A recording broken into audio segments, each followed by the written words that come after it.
Hi everyone, how are you? Welcome to Madrid. My name is Beatriz in English, but only my parents call me like this when they're a bit upset with me. So you can call me Bea or B, which are my nicknames, shorter and easier to pronounce. I was born in Madrid, this beautiful city. Since I was a child, I always liked to learn about history, to hear stories. I was fascinated about buildings, about art. I love traveling. So this is the reason why I decided to study tourism as a degree.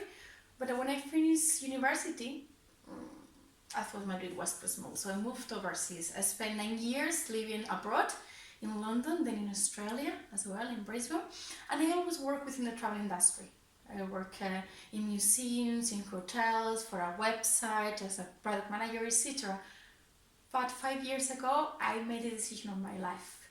I finally decided to follow my dreams and became a tour guide. So I got back to Madrid, and since then I've been sharing with you the stories, not just the history, but the stories, how people live, the culture, from the point of view of someone like me who's been overseas as well.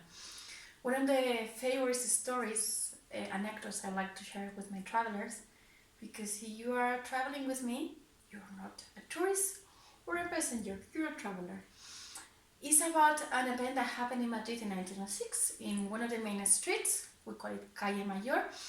In 1906, May the 31st, it was a terrorist attack against the king at the time. Okay, it was an anarchist who threw a bomb from a balcony, and the bomb was hiding in a bouquet of flowers. So the king just got married, King Alfonso XIII, with Victoria Battenberg. They were crossing the street, lots of people in the streets claiming them, and the bomb didn't fall in the carriage but got trapped in the cable of the tram line, and when it exploded, the king and queen saved their lives, but there were a lot of victims, more than 100 people injured, 27 people dead. The numbers I read, but the story, the first time I heard, it was from my great-grandmother. She was born in the 19th century and she died in the 21st century. She lived up to the age of 105 years old.